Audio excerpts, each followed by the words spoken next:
2-10항 묻겠습니다. 갑제 45층 한겨레신문 2023년 12월 7일자 감사원 서해 사건은 월북몰이 1년 만에 똑같은 최종 보고서 제목의 보도 내용을 제시하고 묻겠습니다. 감사원이 이 사건 보도자를 배포한 후 1년 정도 후인 2023년 10월경 감사위원회에서 비공개 의결을 하였는데 최종 감사 결과는 지난해 10월 요청하면서 공개한 내용과 대동소이하다라고 밝히고 있는데 그건 사실에 부합하는 내용입니까? 대동소이의 기준과 개념, 여기서 말하는 그 개념이 뭔지는 제가 정확하게 이해를 못하겠습니다. 제가 그 기자가 아니기 때문에. 그렇지만은 대동소이합니다. 내용이. 그건 무엇을 말하냐? 감사 중간 발표가 감사위원회 의결까지 거쳐서 확정이 됐는데 그만큼 중간 발표 내용이 감사위원회 의결을 거쳐서 동일한 만큼에 이루어졌다는 것은 그만큼 감사가 잘 된 것이고 탄탄한 것이고 튼실한 것이고 완벽하다 하는 소리가 아니겠습니까? 그렇기 때문에 그 질문의 취지는 제가 뭔지는 모르겠지만은 네, 여기서 추가해서 묻겠습니다. 당시 검찰에 수사 요청할 때 국방부 현역 군인 7명도 수사 요청 대상에 포함이 됐습니까? 제가 그것까지는 기억을 못하겠습니다. 현역 군인들이 있었는지 아닌지는 정확한 기억이 없기 때문에 답변 드리는데 한계가 있습니다. 군인과 보통 군인이 아닌 사람은 군인을 포함해서까지 검찰에 수사 요청을 하지는 않고 군인에 대해서는 별도로 군 검찰의 수사를 받아야 되기 때문에 국방부로 수사 요청서를 작성하는 게 일반적이라고 알고 있는데 그렇지 않습니까? 그 부분에 대해서 이제 국방 쪽에서 그 당시 뭐 고민은 좀 있었습니다만은 검찰에서 중앙지검에서 제가 알기로는 수사를 하고 있었고 그러면 거기서 그걸 분리해서 하는 것보다는 거기서 자체적으로 수사기관에서 알아서 가름마가 타질 거 아닌가 그렇게 판단을 했었습니다. 2-11항입니다. 이 언론 보도에 보면 감사위원회 의결 없이 감사에 착수해 절차 위반 논란도 불거졌다. 감사가 끝나기도 전에 사무처 결정으로 중간 발표를 하며 감사 내용을 공개해 여론몰이 피의사실 공표가 아니라는 비판도 나왔다라고 발표하고 있습니다. 감사위원회 의결 전에 사무처 결정으로 보도자료를 통해 조사 내용을 공개하는 것이 감사원의 통상적인 업무 처리 방식입니까? 그 통상적이라 하는 말도 참 불편합니다. 그 통상적이라 하는 기준이 이 사안에 따라서 다르다고 생각합니다.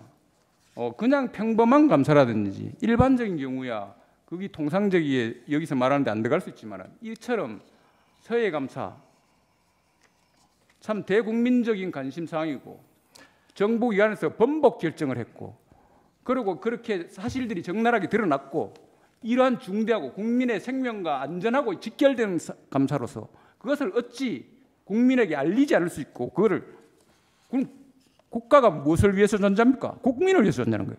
당연히 알려야죠. 그게 그거는 통상적인 이런 경우에 중대한 경우는 답변들 끝났습니다.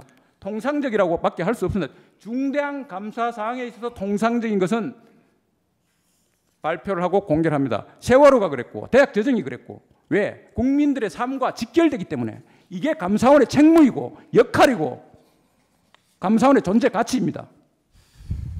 2-12항 묻겠습니다. 감사 결과를 확정하기 이전에 수사 요청 또는 수사 참고 자료 송부 등의 방법으로 감사 결과를 외부에 알린 경우는 이 서해 공무원 사건 외에도 전현희 전 국민권익위원장 감사, 한상혁 전 방송통신위원장 관련 감사, MBC와 방송문화진흥위원회 이사진에 대한 감사, 주요 국가 통계 작성 및 활용 실태 감사 등이 있는 것으로 알고 있습니다. 이 감사건들 중에 혹시 증인이 참여한 감사건들은 무엇이 있습니까?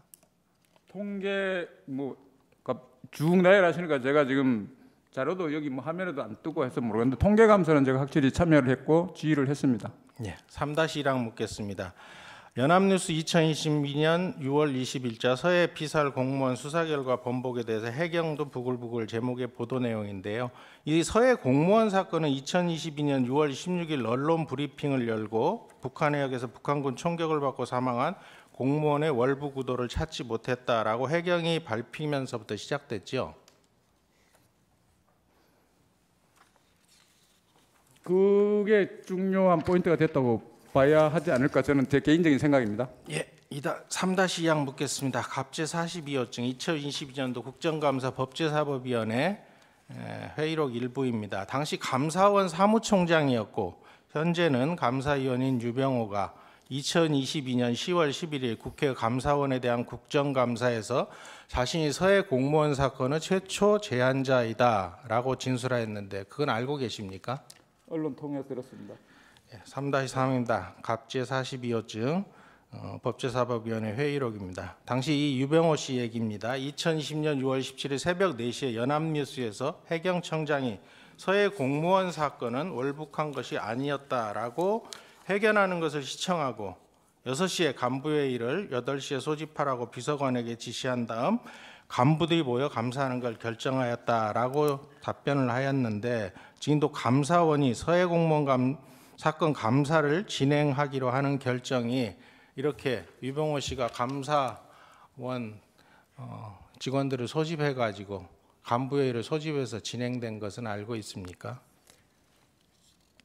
그 질문의 취지가 제가 참 의구심스럽기도 합니다만은 답변 아니 드리겠습니다. 예 아니면 하세요. 알고 있는지 아니 모르지만 제가 알고 있는 상황을 답변 드려야 될 거 아닙니까? 그러니까 예, 알고 하면 있는지 어떻게 모르는지 돼요? 물었지 않습니까? 그 배경에 오해가 없어야 될 거 아닙니까? 제가 그 배경에 오해가 없도록 유병호가 제가 간부회의를 나한테 소집해서 감사를 착수하게 됐냐고 물었습니다. 그러니까 그게 아닌 것으로 내가 그것만이 아닌 것으로 알기 때문에 설명을 드려야 될 거 아닙니까? 예. 그럼 감사위원들이 아니, 제 설명을 사건을 드린다니까요. 감사하기로 결의했습니까? 아니 그다음 제가 설명을 드려야 될 거 아니에요. 네, 대답 듣겠습니다.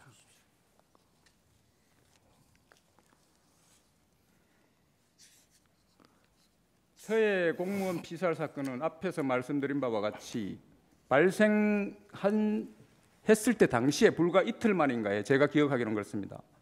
자진 월북 판단이라고 발표를 했었어요.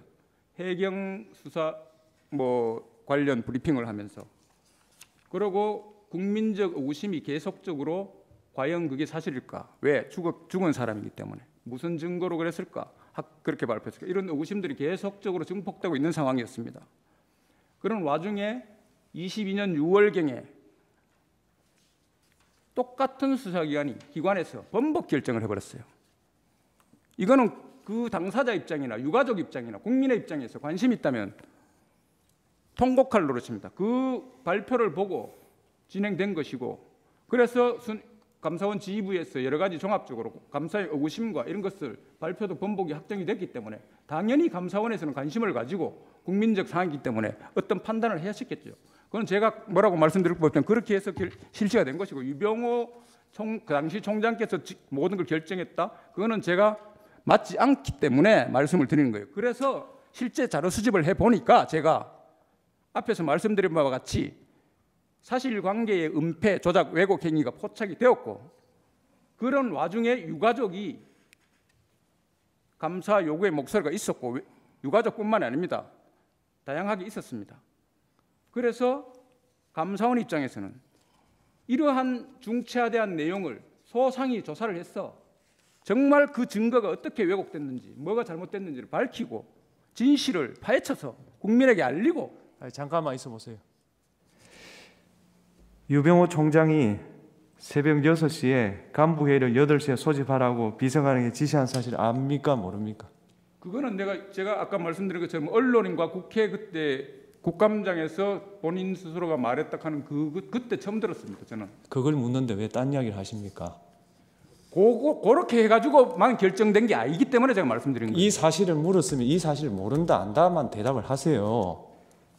재판장님 정말 죄송하고 송구스러우면 제가 좀 말씀드리고 싶은 거는 왜 제가 이렇게 말씀드리냐면요. 보세요. 재판 진행은 제가 하는 겁니다. 그렇게 답을 하시라고 권고를 하면 그 말을 먼저 받아들이는 게 우선입니다. 네, 알겠습니다. 정인의 충성심을 증명하는 자리가 아니에요, 여기가. 네, 알겠습니다.